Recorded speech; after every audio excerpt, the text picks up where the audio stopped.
Donald Trump knows that he is weak. He is losing support. He loses every day in court, and his agenda is stalling and failing in Congress. And it's the reason he has turned to threats, threatening Democratic members of Congress, threatening Republican members of Congress, but threatening anyone, judges included, who opposes him in any way. And those threats are backfiring. And we saw that happen today when Jasmine Crockett went public with the arrest threats that Trump is directing at her and many other Democratic members of Congress in a brutal takedown that we're going to get into. But before we do, if I could quickly ask you to leave a like on this video, and if you haven't already and you enjoy our channel, to hit that subscribe button. It goes a long way, and it really does mean a lot to me. Now, I do have to quickly address the elephant or the graduation gown in the room, which I did graduate today, but there is a lot of news that we have to cover. I'm always doing this show out of my dorm room, no matter what's going on, and we're going to get into that news with Jasmine Crockett right here. And somehow, during the later hours of last night, we saw that while the mayor had been unlawfully charged, those charges ended up being dropped. The mayor of the largest city in the state of New Jersey was charged with criminal trespass. Now, we have video footage, and I'm not gonna play it, but we have video footage of literally them opening the gate and then asking him to leave, and then he left. Therefore, there is no criminal trespass. But the reason that I bring it up is because this entire situation could have been avoided if people just would know their jobs and actually do their jobs. Because the entire chaos that ensued, it ensued because of the unlawful detainment and arrest of the mayor in the first place. But let me get to my actual remarks. The Republicans have called today's hearing for one purpose: to help an administration that's already rooted in lawlessness and corruption execute their dangerous assault on American democracy. So in today's hearing, you'll hear them admonish their own congressional colleagues and excuse the behavior of the out-of-control, corrupt Trump administration. They're going to try to convince you that they're here to protect law and order and the rule of law. But they won't mention how the Trump administration is openly defying many of the 162 court rulings that have paused his illegal executive orders. They won't talk about how the president has called for the impeachment of judges who rule against him, or how they're allowing ICE agents to raid churches and elementary schools. They won't talk about how they're allowing Trump to purge the Department of Justice of employees who helped investigate the January 6th insurrectionists. They won't talk about how this administration is preparing to give $5 million to the family of Ashley Babbitt, who participated in said insurrection, because they don't actually care about law and order and the rule of law. They're here today for one reason: to forfeit their constitutional oversight responsibilities. But since I decided to bring up January 6th, let me run a tape to remind y'all of the difference of congressional oversight versus criminals.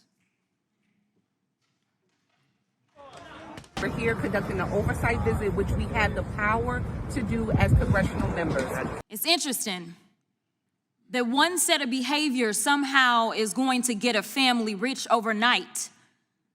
And the other folk that were there in that video, the members of Congress, well, they're saying arrest them. Let me remind you that those January 6ers have been pardoned. Let me remind you that yet another January 6er was just arrested a few days ago for committing what? Another crime. So if we're going to talk about us keeping our streets safe, let's be real about who's causing crimes, who actually went through what we call due process, because no one denied the January 6th insurrectionists of their due process. They went to court, they either pled guilty or were found guilty, and they were sent to prison, and half of them, actually all of them, if their sentences said so, should still be in prison. Because we as Americans would be safer. We won't get into the fact that another one was already in trouble because they had already killed somebody. But I'll continue on. Right now, our Republican colleagues want to forfeit their constitutional oversight responsibilities. Let's talk about what's actually happening. In March, we learned that the Trump administration was dismantling the Department of Homeland Security's Office of Civil Rights and Civil Liberties, and terminating staff at the Office of the Citizenship and Immigration Services Ombudsman, and in the Office of Immigration Detention Ombudsman because they argue, quote, these offices have obstructed immigration enforcement and, quote, undermined DHS's mission. The Office of Civil Rights and Civil Liberties investigates public complaints about possible violations of civil rights and civil liberties in DHS activities, including immigration enforcement and discrimination. And in the Immigration Detention Ombudsman's it is their primary responsibility to conduct oversight on conditions at immigration detention centers. So why would the Trump administration want to dismantle offices tasked with conducting oversight of immigration enforcement and detention facilities? The simple answer is, without them, there will be no internal oversight offices to assess the legality of the Trump administration's policies on immigration enforcement. So what have the results been? Since Trump took office on January 20th, 9 detainees have died in ICE custody. In fact, in Trump's first month in office, more detainees died in ICE custody than at any time since fiscal year 2020.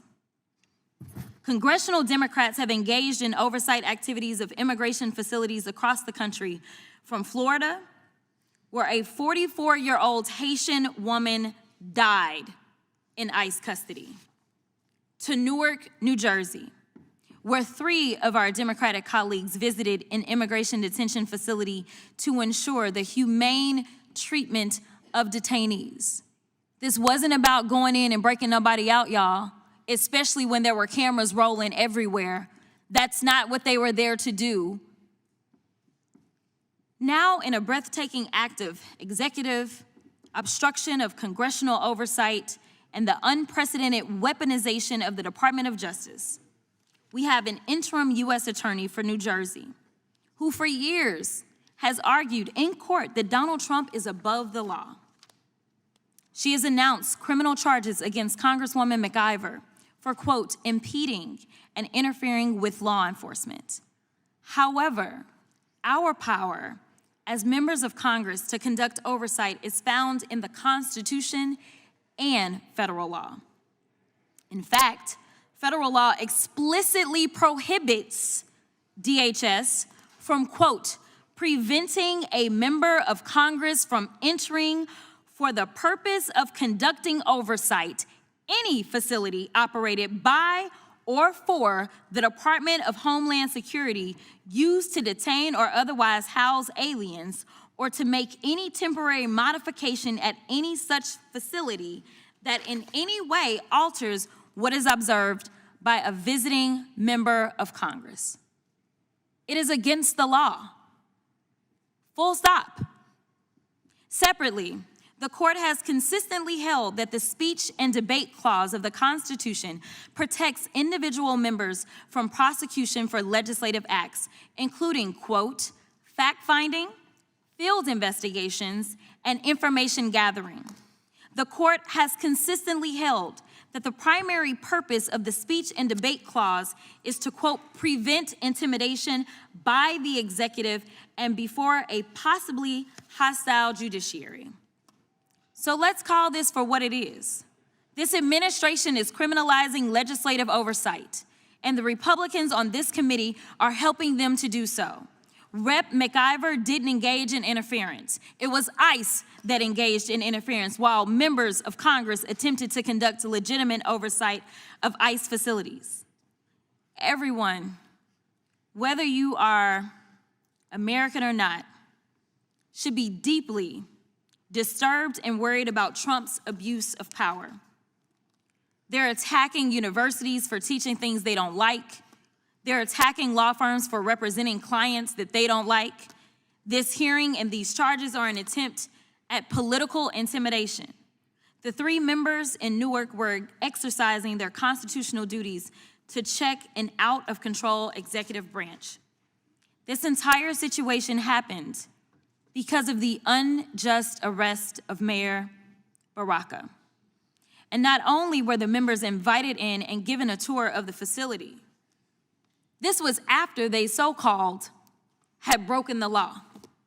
Now, I don't know about y'all, but where I'm from in Texas, I can tell you that I'm not used to having law enforcement see a crime happen right in front of their faces and then say, never mind, we'll just go about our business. In fact, why don't you go ahead and come on in? Come on in, we gonna do this tour because, oops, we did make a mistake because technically by law, we are supposed to allow you in. And wait a minute, while you're here, do y'all want something to drink? We got refreshments for you as well. And then after you conduct this oversight, and you actually gave a clean bill of health because you were never there to disrupt, you were always there to do your duty. They came out and they said, everything looks good. And then it wasn't at that moment that they decided to arrest members. It wasn't the next day. In fact, even as I sit here today, no member has been arrested. Now you tell me how many times you can see the robber go in the bank, steal the money, and then they say, well, never mind, we'll think about this later. That is what you call politicizing. And that is what we are here to talk about is wrong. We got a few other issues with ICE right now, so I'm gonna get to them in a second.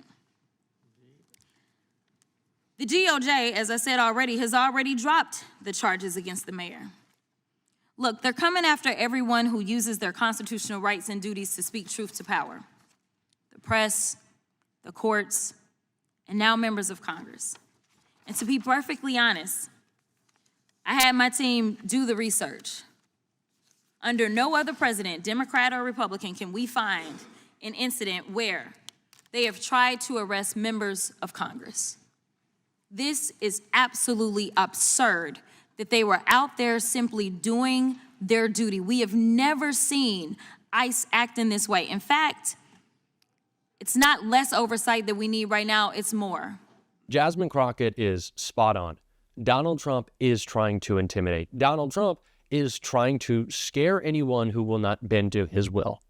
There was no reason for Trump to be threatening to arrest members of Congress for proper oversight of an ICE detention facility that, of course, Donald Trump was going to be running in whatever unseemly way his masked thugs, his goons wanted to. These are people who I am terrified of because they walk around in street clothes and think they can behave however they want. They're essentially Proud Boys at this point. There's a lot of overlap with those groups. Of course, there needs to be oversight. And the fact that Donald Trump doesn't want it is more the reason we need it. And that's why we're going to keep calling him out like Jasmine Crockett on this show every single day. And if you want to support that, as always, you can hit that subscribe button, leave a like on this video. And if you stuck around to the end, you can drop a blue heart in the comments. Maybe blue heart in the comments. And until next time, I'll see you soon.